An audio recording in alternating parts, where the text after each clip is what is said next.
12 minus 6 times 3 plus 2.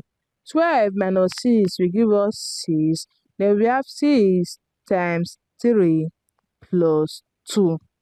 6 times 3 will give us 18. Then we have 18 plus 2. 18 plus 2 is equals to 20.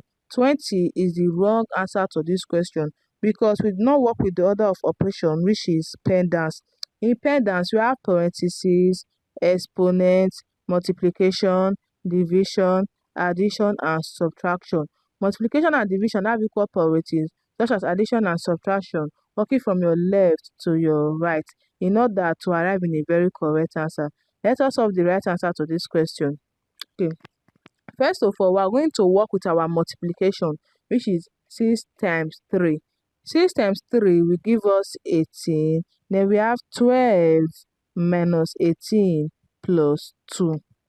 Now, we are going to work from our left to our right because subtraction and addition have equal priorities. So, we have to work from our left to our right. 12 minus 18 will give us a negative 6. Then we have negative 6 plus 2. Negative 6 plus 2 will give us negative 4. Negative 4 is the right answer to this question. I hope you find this video helpful. Please don't forget to like, subscribe, and comment. Thanks for watching.